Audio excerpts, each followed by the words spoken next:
అటుగా మరొక important breaking news చూద్దాం. ఫోన్ ట్యాపింగ్ వ్యవహారంలో దర్యాప్తు స్పీడప్ అయింది.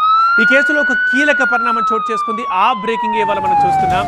ఈ కేసులో తన స్టేట్మెంట్ ఇచ్చేందుకు ఇవాళ సిట్ ముందుకు హాజరవుతున్నారు కేంద్ర మంత్రి బండి సంజయ్. సిట్ అధికారులకు తన దగ్గరున్న ఆధారాలను ఇవ్వబోతున్నారు.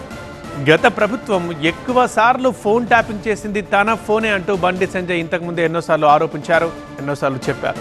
దీంతో ఈ కేసులో బండి సంజయ్ స్టేట్మెంట్ కోరింది సిట్. ఇవాళ అందుకోసమే సిట్ ముందుకు వెళ్తున్నారు సంజయ్. ఇప్పుడు బండి సంజయ్ ఏ స్టేట్మెంట్ ఇస్తారు అనేది కీలకంగా మారింది. ఫోన్ ట్యాపింగ్ కేసులో గతంలో కూడా కొందరు నేతల నుంచి సిట్ అధికారులు స్టేట్మెంట్స్ తీసుకున్నారు.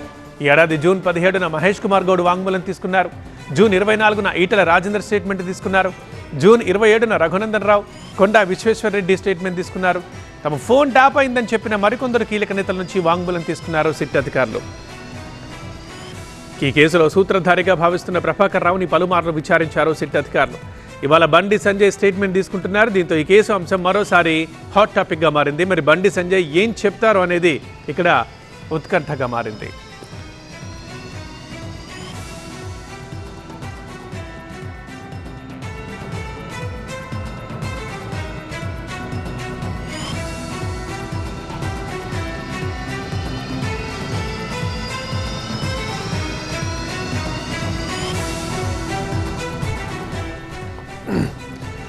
తెలంగాణలో సంచలనం సృష్టించిన ఫోన్ ట్యాపింగ్ వ్యవహారంలో సిట్ దర్యాప్తు స్పీడప్ అయింది. ఇవాళ సిట్ ముందుకు హాజరవుతున్నారు కేంద్ర మంత్రి బండి సంజయ్.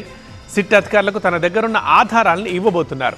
ఎందుకంటే గత ప్రభుత్వం ఎక్కువసార్లు ఫోన్ ట్యాప్ చేసింది నా ఫోనే అని బండి సంజయ్ ఇంతకుముందే ఎన్నోసార్లు చెప్పారు. సో అప్పుడే సిట్కి నుంచి కూడా పిలుపొందింది. మీరు ఇలా అంటున్నారు కాబట్టి ఆధారాలు చూపించండి, మీ స్టేట్మెంట్ తీసుకుంటానని. సో ఇవాళ స్టేట్మెంట్ ఇవ్వడానికి సంజయ్ సిట్ ముందు హాజరవుతున్నారు.